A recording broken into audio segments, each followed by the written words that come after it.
got it. Oh, no. It wasn't the airplanes. It was beauty killed the beast. Excuse me, I'd just like to ask a question. What does God need with a starship? Hey, this is Mark A. Altman. And this is DAREN DOCHTERMAN. And we are the Inglorious Treksperts. Yes, we are, and our third Trekspert is somewhere beyond Antares. We're Treksperts with a missing man. With a missing man, exactly. But we'll do our best to entertain and enlighten you as we bring you a very special episode. And trecucate you. Oh, thank you, DAREN. You know that I love when you talk like that. This is we're going to be joined shortly by Ray Morton, author of the wonderful new book, King Kong, The History of a Movie Icon. And as a former editor and of Script Magazine, script historian, he'll be joining us to talk about Planet of the Titans, Phil Kaufman's unmade Star Trek movie, which is a really fascinating story, and I look forward to diving into that with DAREN and Ray. I should have worn my Petrox company T-shirt. But you can get that, can't you, on Obscurities? Obscurities. The link for it is incomprehensible, so okay. Just do a search for much like Spock's first name. Indeed, you couldn't pronounce Spock's first name. Well, we should add it to our link tree, DAREN. You can send me the link, and that way we can add it to the link tree. Lincoln. Hardly know her. But, yeah, so that'd be great. So, listen, last week we were talking about Project Hail Mary, and I think it was you guys who said that it was the best Star Trek movie you'd seen in 20 years. Well, not the best Star Trek movie, but it definitely is a Star Trek movie. Well, I saw it this weekend, and I absolutely found it delightful. Good. I really, really enjoyed it. Thought it was great. Ryan Gosling, terrific, as always. And then, because I'm on the A-list, like anyone else who has $24.95 to spare at AMC, I then figured maybe I'll use my A-list and see another movie. And? I went to see the AI documentary, and I really enjoyed it. Oh. It was I don't know of that. What is it? It's called the AI documentary, and it's about this the guy who made Navalny, a very talented documentarian, was talking about he was having a kid, and he was really concerned about AI. He didn't know much about it, so he talked to the doom and naysayers who were convinced that it's going to destroy the world. So he asked AI to make him a child, and we have demon seed. And then he talked about to a bunch of people who are far more optimistic, and I thought it was terrific. It was really interesting. It was like a nice little primer on the promise and the peril of AI. I know some people feel like some of the people who are really worried about AI felt he was straddled the middle ground too much, and the people, I guess, who think that the negative is overblown also felt he straddled the middle. I thought it was just a very interesting primer, and I'm glad I saw it. It was well told. It's a lot of stop motion animation, and it was for dummies like me who don't really know much about it and found it very educational. Well, that's good to hear that it's a not a doomsaying thing like so many things are. Yeah, absolutely. And then we got people are all jumping in to vote on the 60 greatest Treks ever. So if you haven't done that yet, go to Linktree, Treksperts at /Treksperts Plus, which has the link to the poll as well as all our social channels. I noticed a couple people were confused as to what to enter when it's a write-in or other. That they find some conflict there, and I don't really know what the situation. There is no conflict. They should write in whatever they can write in. Either one will be logged, noted, and logged. So they should feel free to enter. Yes, indeed. But so a lot of excitement here at the Treksperts Clubhouse. And it's not really a clubhouse. It's not a clubhouse. It's the John Gill Memorial. Oh. See, now you're making me sad. Yeah, you missed the John Gill Memorial podcasting studio. I do. It was goofy, especially with the window with the curtain that we didn't know what was behind it. The window. That's right. But well, we knew what was Melicon. Melicon was behind it. That was what was. Yeah. So anyway, well, listen, we're so excited to have you join us, and Inglorious Treksperts welcomes you. This is Inglorious Treksperts. Stay tuned.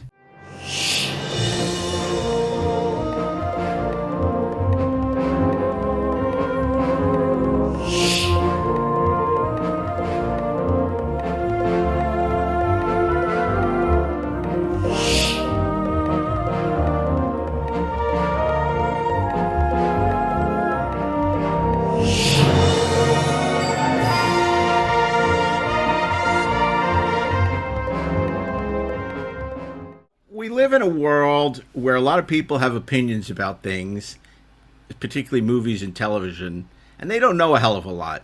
Well, I'm really glad to say that today we have with us somebody who knows a lot about a lot of things. He's really well versed in movie scripts and development and It'll be a pleasant surprise for a film change. and television, and just find him absolutely delightful. And he's written this new book. It's King Kong, the history of a movie icon. It's revised and updated from the previous edition. It is chock full of fun facts about the history of King Kong. We're going to get into that with today's guest, Ray Morton. But fear not, Treksters, we're or Trekkies or Trekkers or Trek enthusiasts.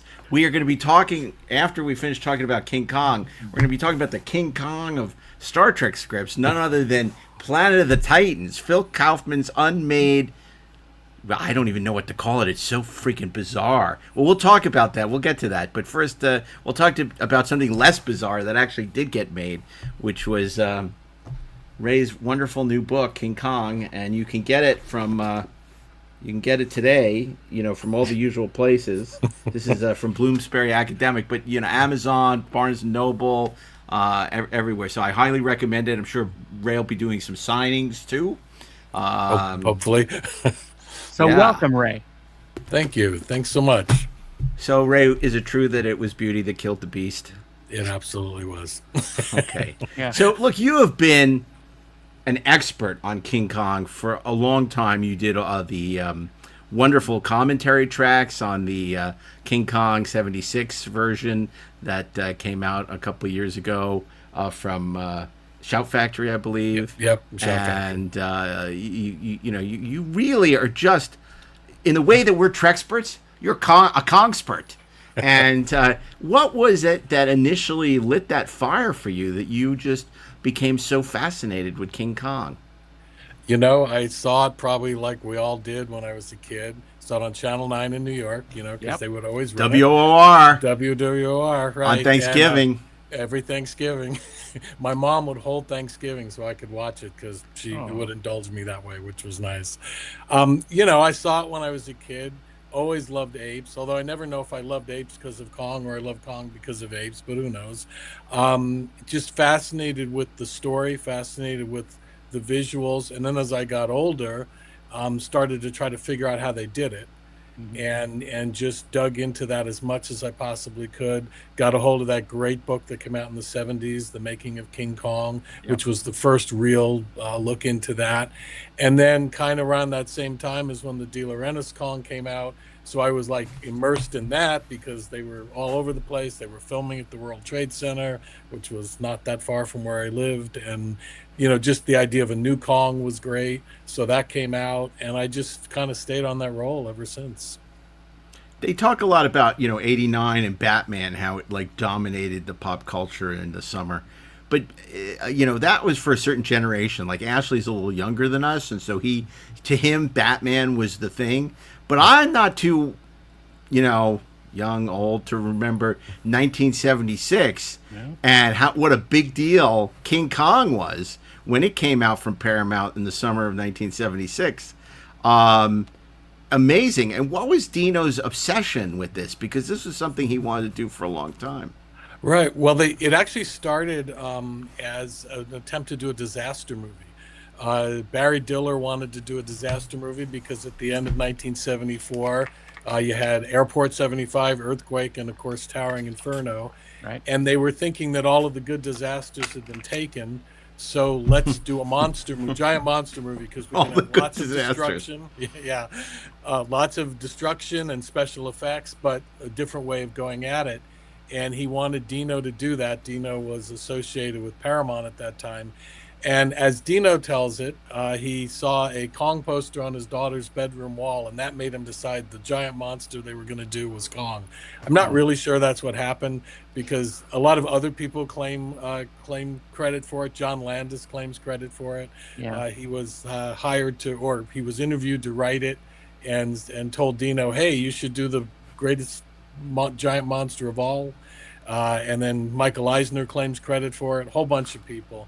But Dino got obsessed with it, and he got obsessed with the idea. He loved the original movie, but he got obsessed with the idea that he could make something that would be bigger than Jaws, which is what everybody wanted to do in the summer of 1975. Of course, what was his famous quote, Dino? Is when Jaws died, nobody cried. When a Konga died, everybody cried. He wanted everybody to be caught by it. Yeah. And we talked with Eddie Egan a little bit about this, but of course, for those of us who lived in New York at the time, it was a big deal because they wanted extras. Now they're called background artists to show up at the World Trade Center. So, for the big scene at the end when the Kong's, dead corpse Kong was lying on the cement pavement underneath the World Trade Center, and it was like a big deal. People really wanted to be in that scene. They got a lot of people to show up for that. They got 30,000 people to show up on the second night. Yeah, so pretty crazy. That's crazy. And they created a full size King Kong for that, didn't they? Yeah, they actually had two full size King Kongs. They had the famous robot that everybody scorns, rightly so.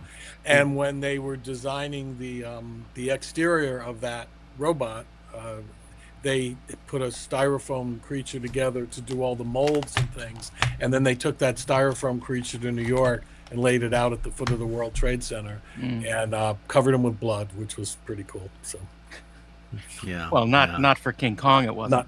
Yes, that is true. Not for Kong.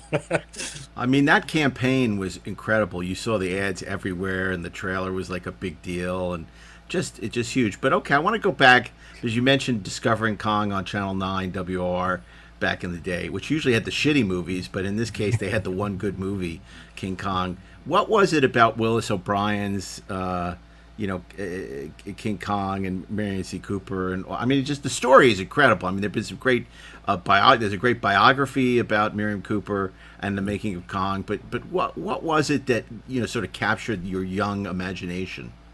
Well, I think when you're a kid, just the image of Kong is amazing, and you don't know how it's done, but you just see this giant figure, and he's terrifying.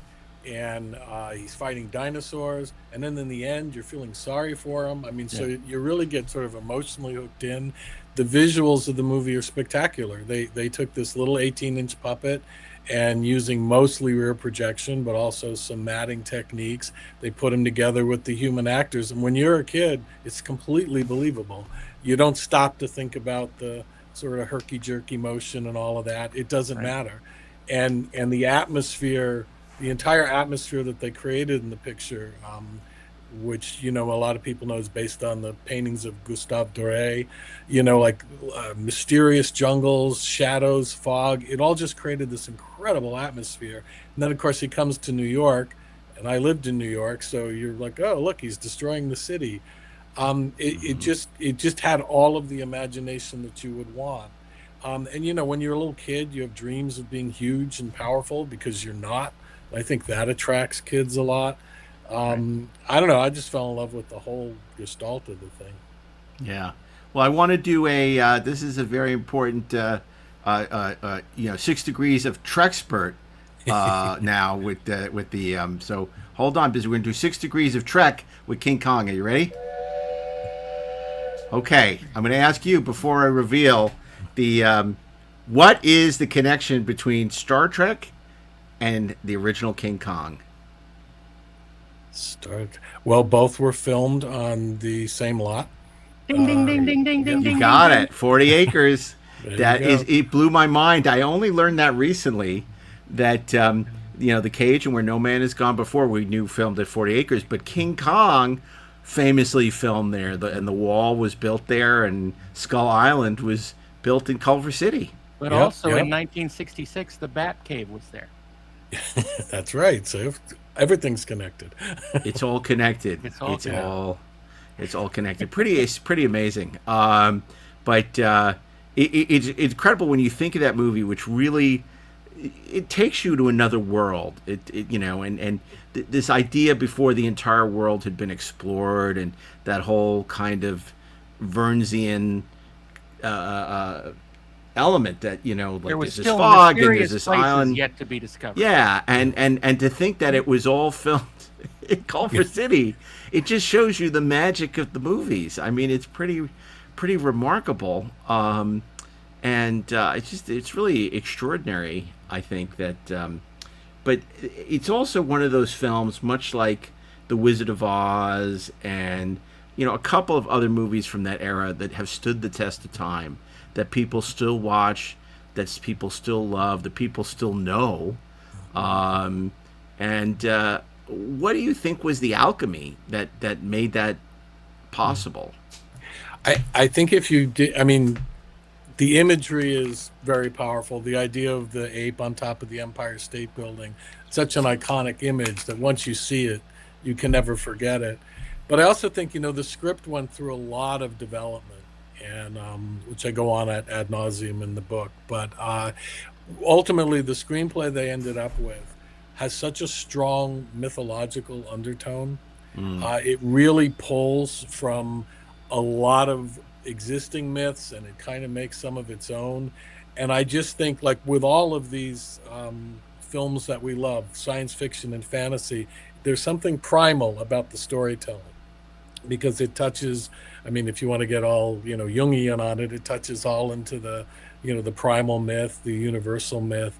And Kong just taps into so many of those things. The journey to an unknown island, passing through the mist into a different land, going back in time, which essentially they do when they get to the island, mysterious rituals and sacrifice, and a creature set up as a god.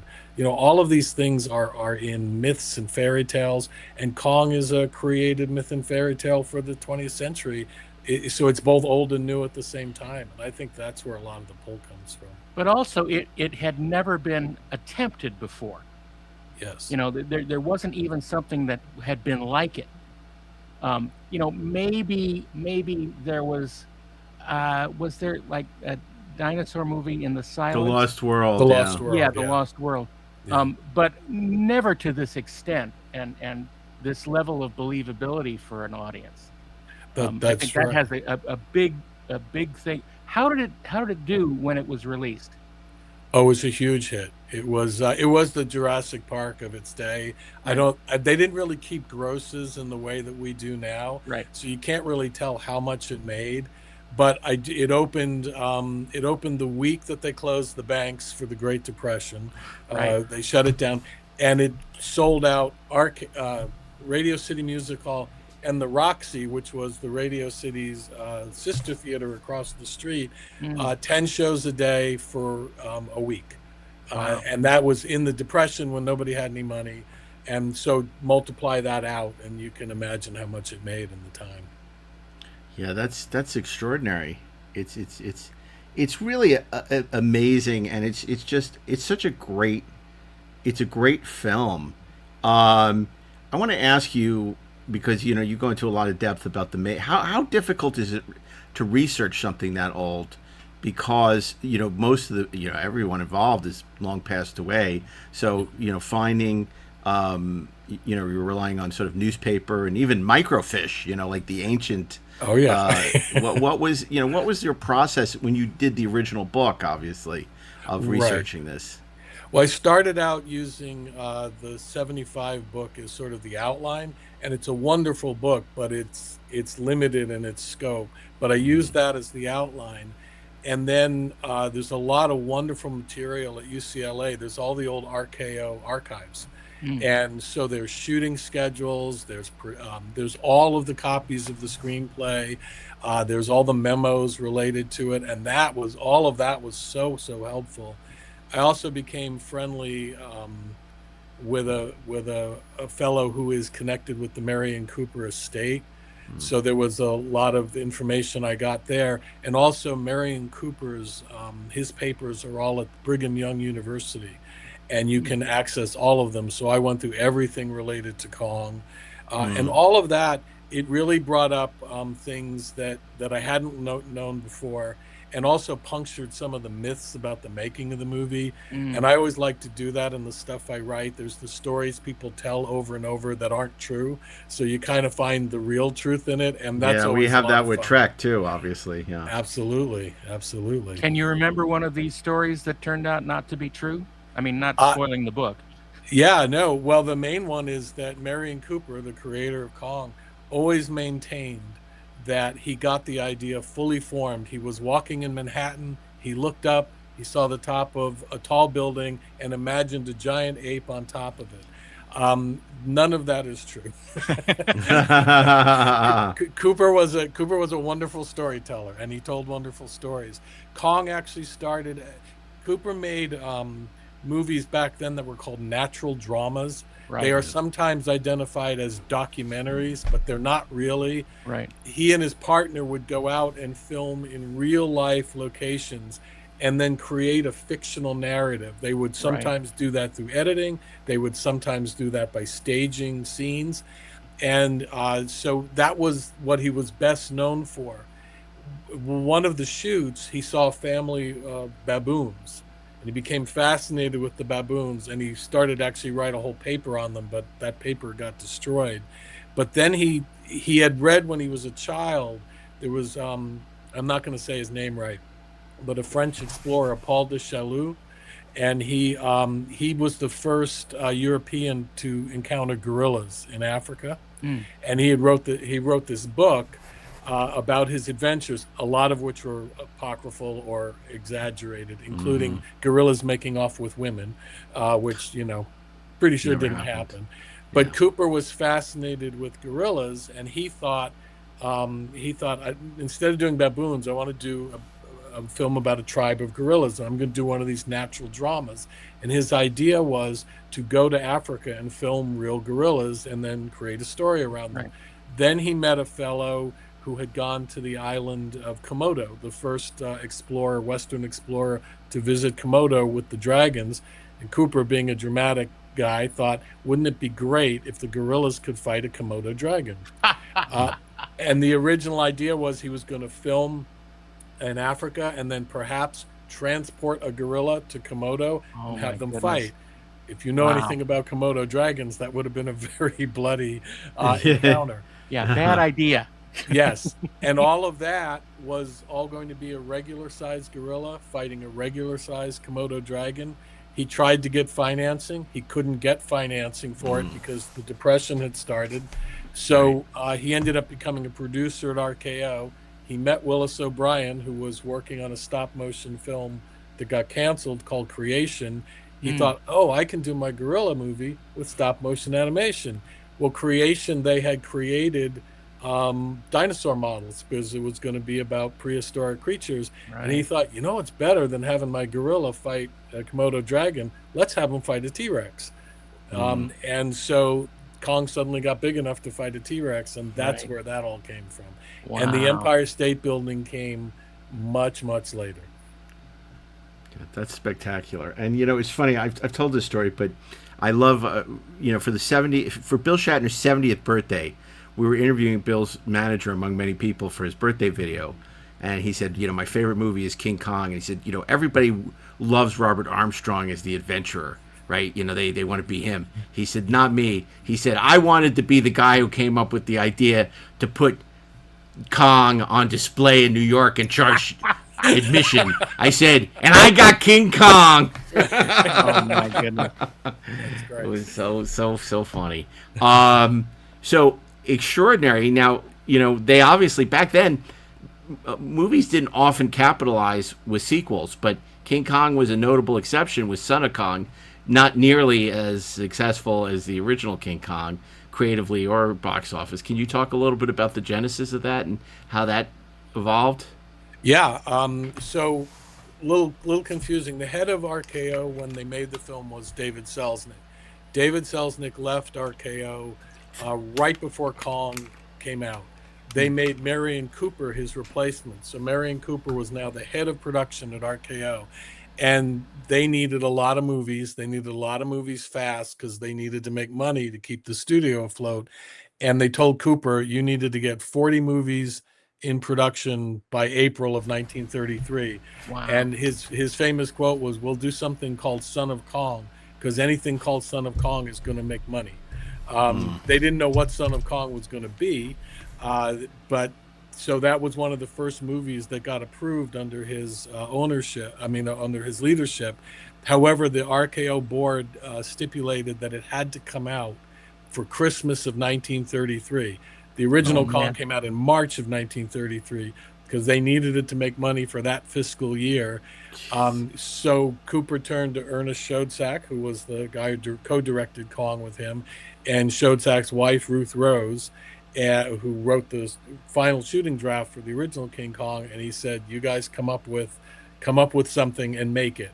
And they actually combined the story of Rango, which was a natural drama that Schoedsack had made, which was about a boy who befriends an ape who sacrifices his life to save the boy at the climax of the movie.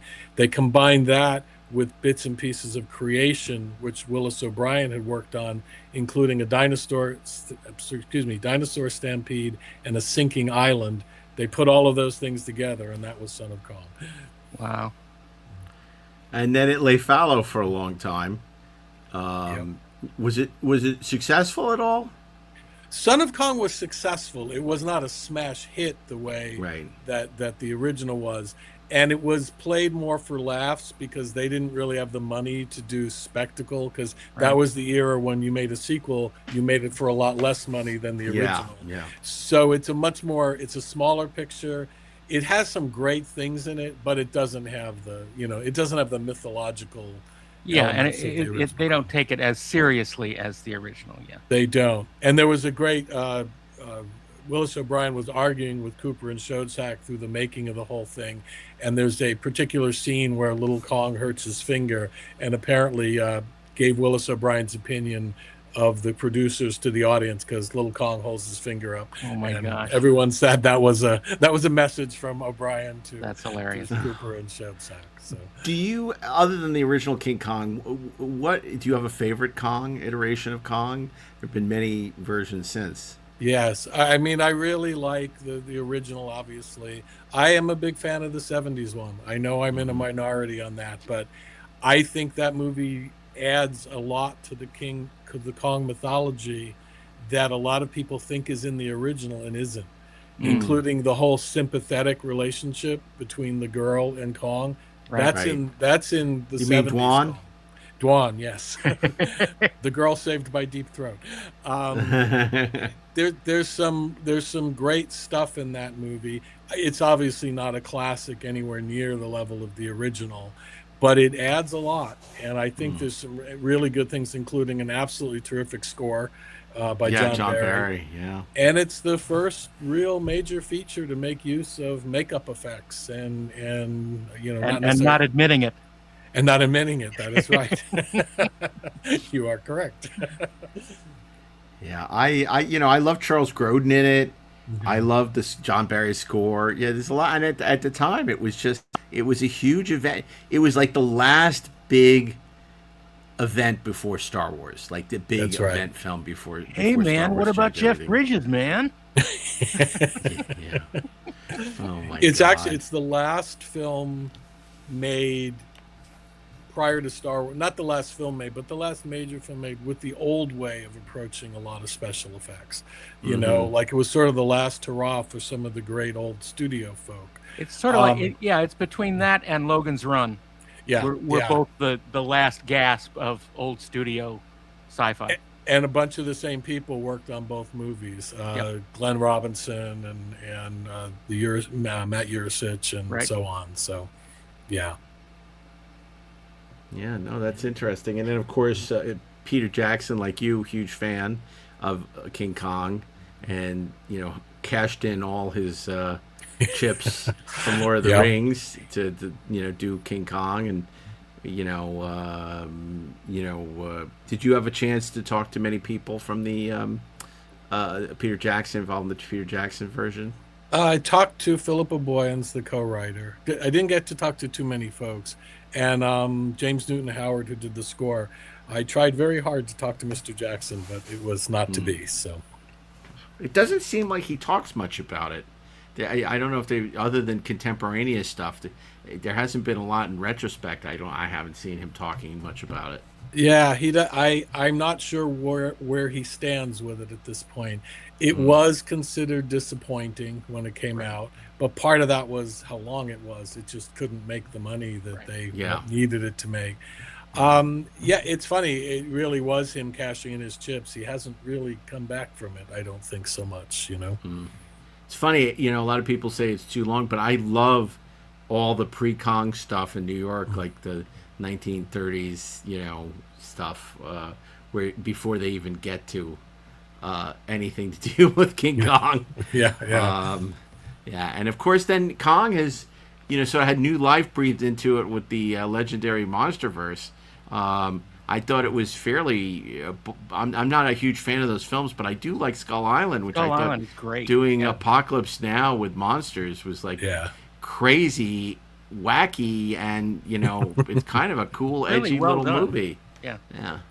It has one of my favorite Kong images, which is when the two leads are standing on a little mountaintop, and Kong just comes out of the fog and connects with them. I have mixed feelings about that movie, but that image is pretty darn good. Well, I think you have in your book, you had something interesting, which I agree with. They said what was great about that was setting it before today. You don't have cell phones. You don't have, all the GPS technology. It's still when the world was there was a little bit of mystery left, where you believed there was this island that hadn't been charted. I thought that was an interesting observation by the filmmakers. Yeah, I think it's the way they tried to make the story work, because otherwise, if you went today, you couldn't have an unexplored place. It's just not possible, right. So Other than apparently the center of the earth. Yes. Did you talk at all about the Universal Tram events that existed in the 70s and 80s and 90s? I very much do. It's in there for sure. That the one at Universal Studios Hollywood, I think it was Bob Gurr created Bob Gurr, it. Yeah, the full-size Kong. And then the one in Florida is actually Kong head to toe. The one in Hollywood was just torso Kong. Right. But so much fun.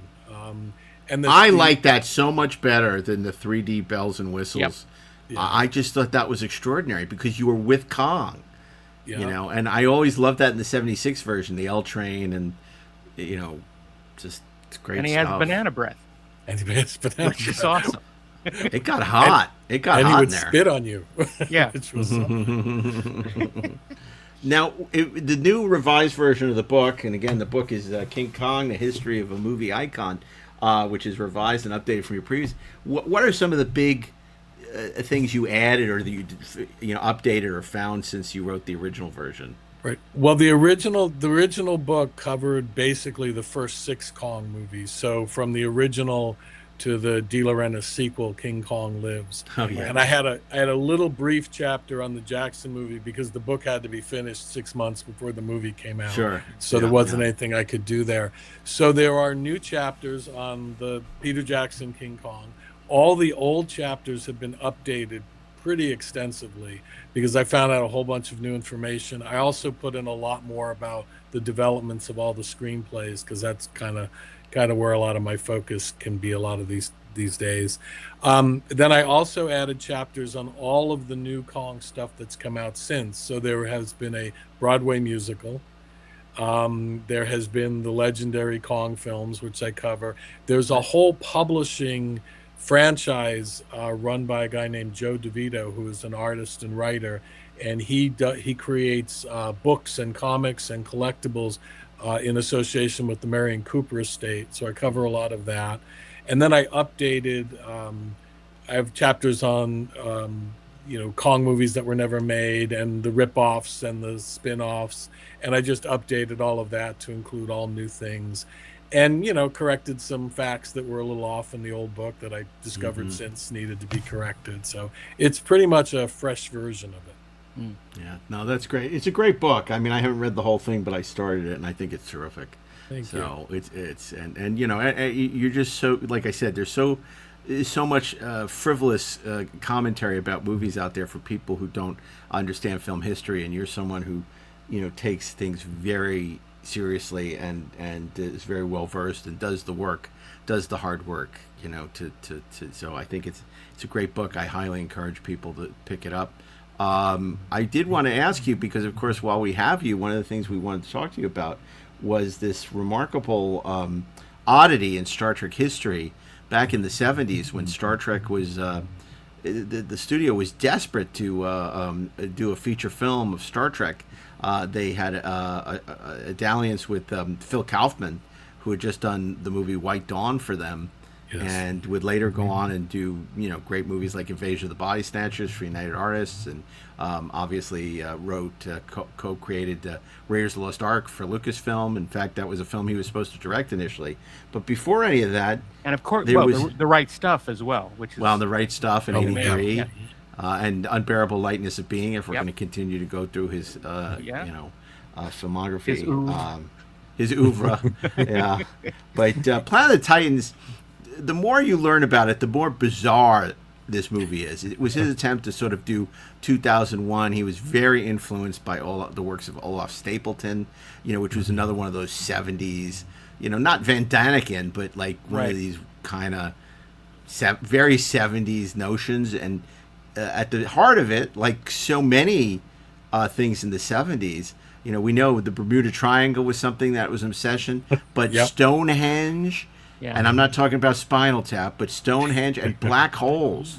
Yes. And black holes were at the center, no pun intended, of this, screenplay. Can you tell us, Ray, a little bit about? A lot of people have heard this. They heard, Phil Kaufman, Ken Adam worked on it. They've heard little snippets, but they don't really know just how fakakta this thing really was.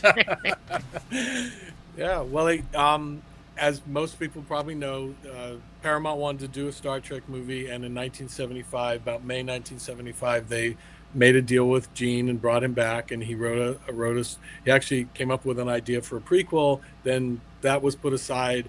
He wrote his own script, which we can talk about another time, and Paramount turned that down.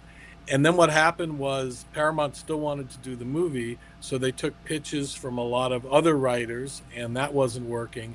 And then Harlan Ellison, Robert Silverberg, Sam Peoples, John D.F. Black, and folks like that, and they weren't finding what they wanted. Then they did something that we all know they did later, and I hadn't quite realized the extent that they did this.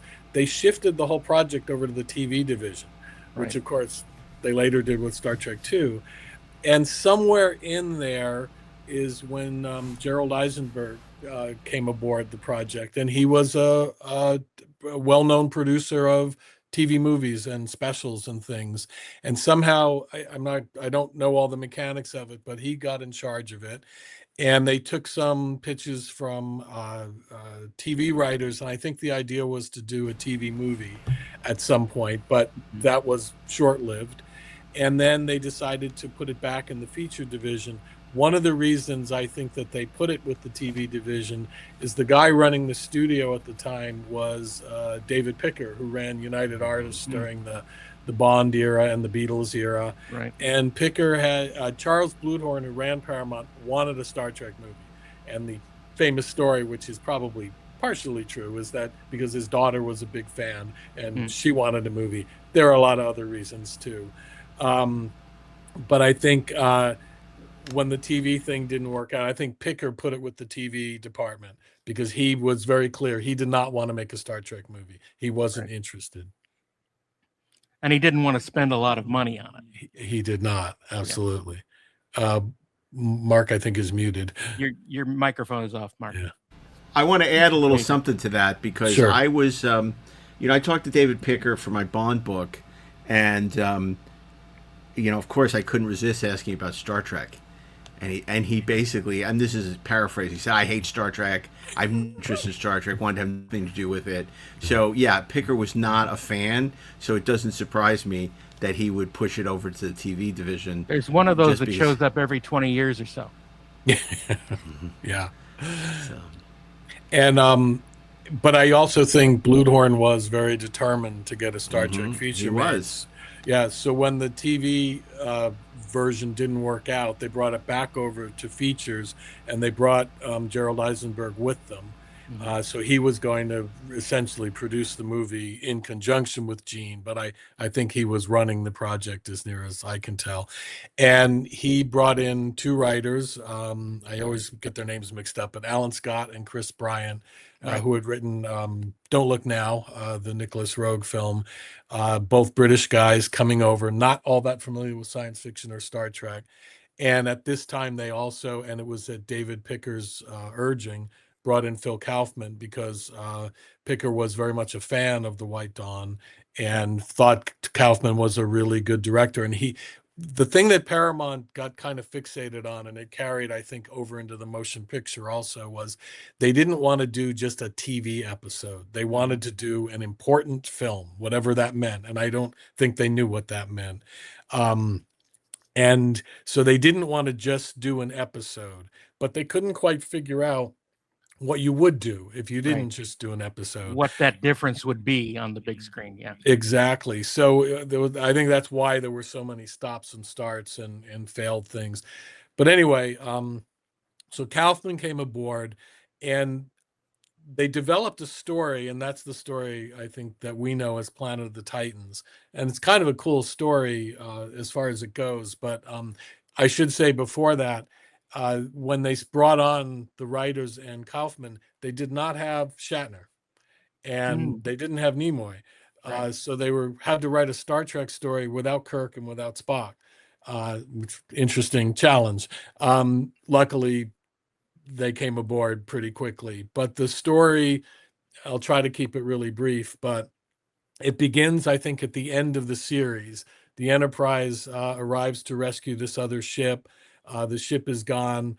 Kirk gets zapped somehow and begins talking about some invisible planet that's out there. He goes a little crazy. He steals a shuttlecraft and he flies off and disappears. So the Enterprise has to come home. Then you jump forward 3 years. Spock has retired in disgrace, and he's got back on Vulcan, doing some version of what we see in the finished film.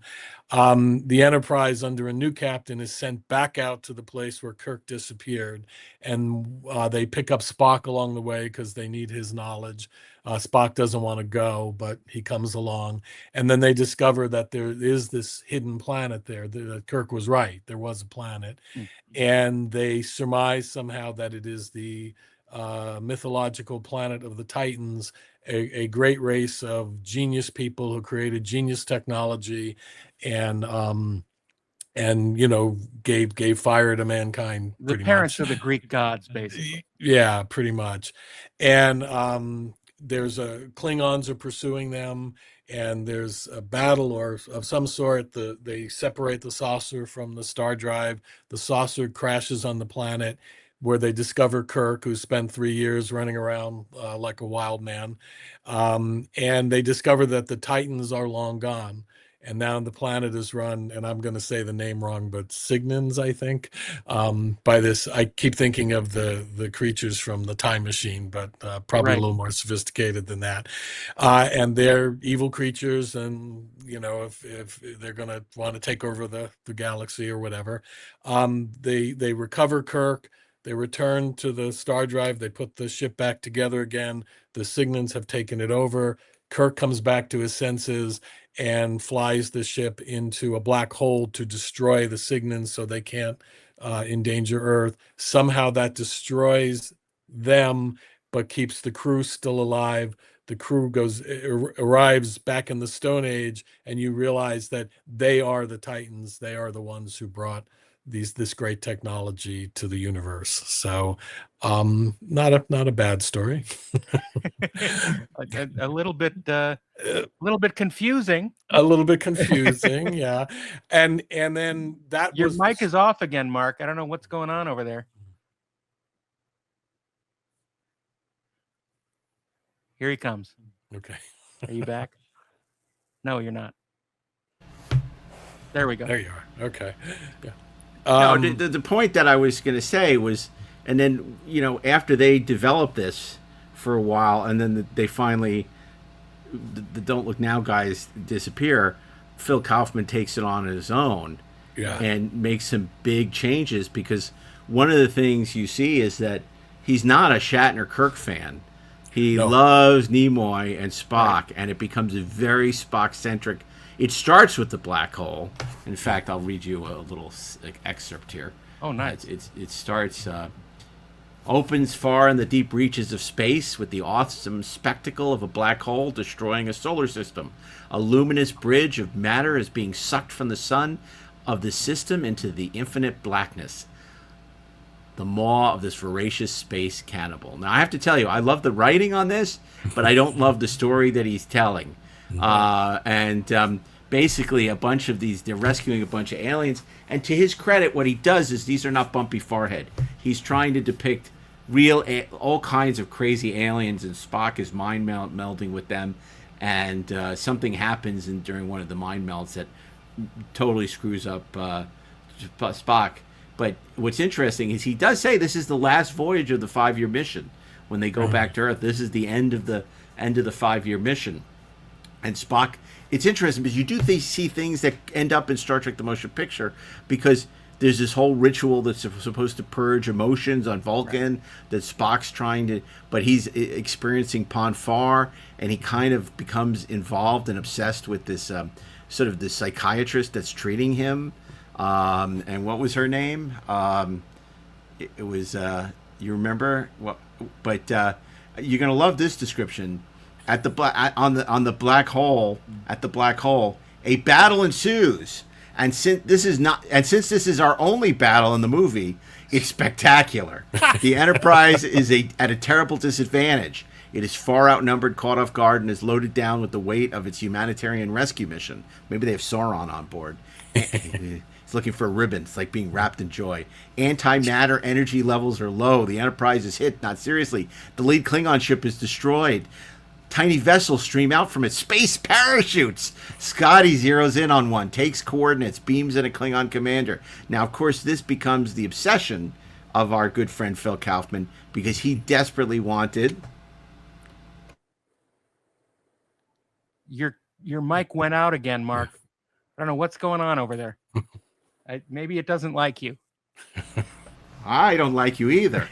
So, of course, Toshiro Mifune was the dream of Kaufman to be this Klingon from all the great Kurosawa movies. Right. Now, there is a little footnote here in this about the Klingon Federation battle. He goes, is it possible that the solar system destroyed here contained the planet Organia? Mm-hmm. In some way, we should make this Klingon raid not subject to Organian retribution. Right. So he's, he's aware. At least he knew enough to know that would have been a problem in canon. Yep, absolutely. Which is nice. I want to talk a little bit about, there was a lot of design work done for this movie in pre-production. And both Ken Adam and Ralph McQuarrie did a bunch of stuff. Not only designs for the Federation headquarters on Earth. There was some fabulous, like a domed city almost on Earth, but also a really strange and wonderful new depiction of the inside of the Enterprise, which had a huge bridge that has a lot of design elements from the old movie Things to Come. And some very direct rips from that in the design work. And it's fascinating. We've done some recreations of those at the Roddenberry Archive. And hence the T-shirt. hence the T-shirt. But the it was going to be really different than anything we'd seen before. And of course, they came up with this new version of the exterior of the Enterprise that was more like a mating of the Star Destroyer and a flying saucer, which may or may not have exacted strange results from the audience. But there was a lot of work done by a few people on this.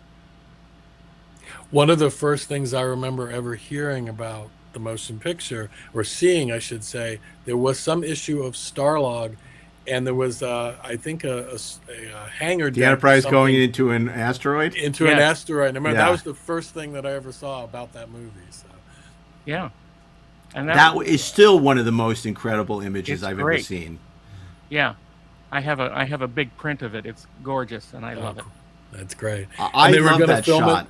Yeah. Not that shot, that piece of concept art. It's just so beautiful. And the idea that there's a starbase chiseled in this asteroid and that the Enterprise is going into the asteroid. In fact, here's a deep cut. I originally, we couldn't do it for budget reasons, but on Pandora, the everything was going to be set inside an asteroid. It was completely ripped off from that concept art. I was literally going to do that shot. Was it really ripped off if they didn't produce it? I guess not. But it was totally an inspiration, and we ended up not being able to do it. But it was so. I've always been obsessed with that shot for the same reason. I saw it in Starlog. That was the first new Star Trek image I think any of us saw since, and it was like, oh my God, this movie is going to be amazing. Dr. Riva explores the part. By the 23rd century, they've developed certain parapsychological techniques for exploring the past through the use of highly expanded psi faculties. Through meta-mystic techniques, Dr. Riva can summon forth visual images from the past.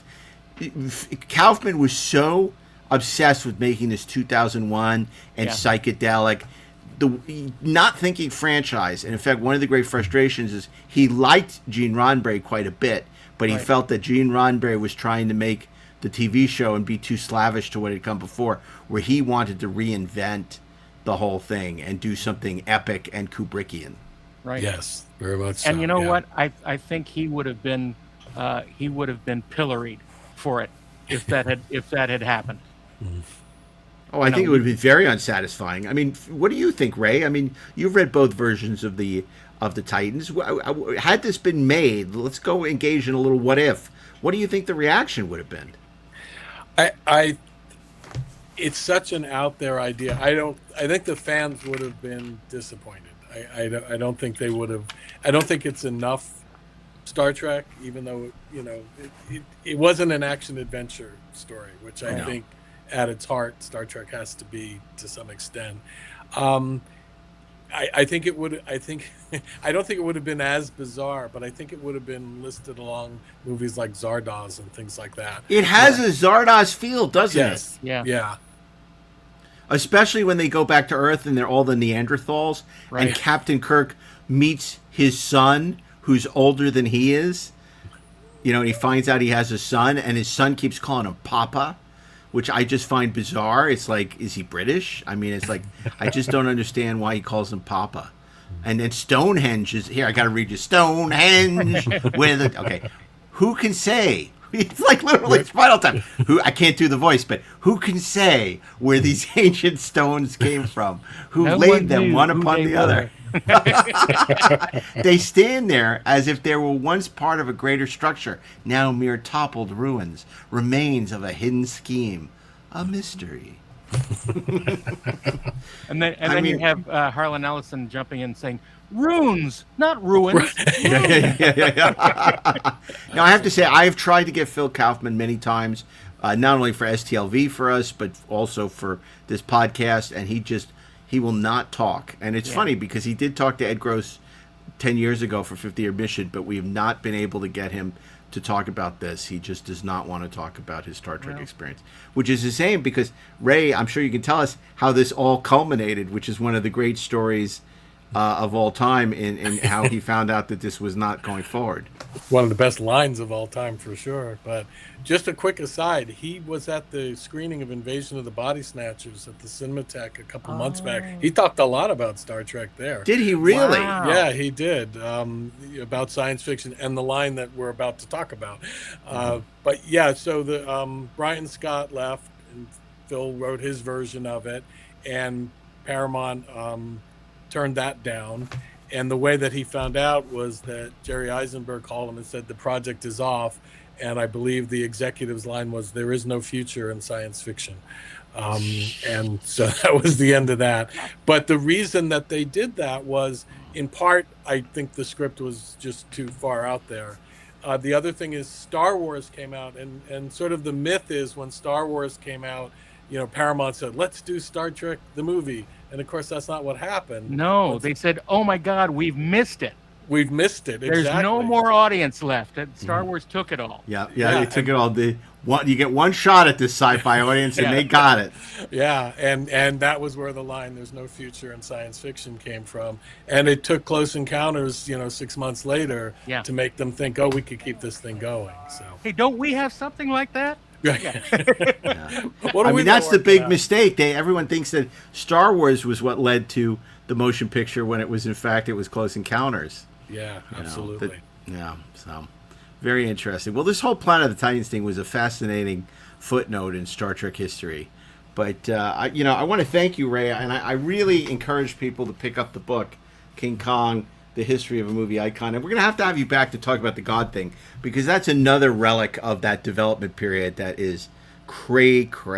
Yeah, fascinating stuff, all of it. Yeah, the God thing, and of course Roddenberry's Star Trek II JFK script. There's some really gonzo Star Trek efforts to do Star Trek out there, and I definitely want to revisit them with you, because you always have such interesting stories to share, and Perhaps we should revisit this place again. Exactly. So. Indeed. But again, good luck with the book. Congratulations. Thank you. And we hope it's a big hit for you. A big success. Thank you so much. Yeah, and I appreciate you guys having me on. I'm what's the old saying? Long time listener, first time caller. But big fan of the show. So thank you so much. Oh well, we appreciate you. Thank you. And the good news is you'll be back, much like the Terminator. Okay. Will again. I will look forward That's the to beauty of it. Okay. Well, listen. Thank you, Ray. Thank you, and on behalf of Darren, myself, and a beaming Ashley Miller, we keep on trekking, ingloriously, of course. Until next Thursday.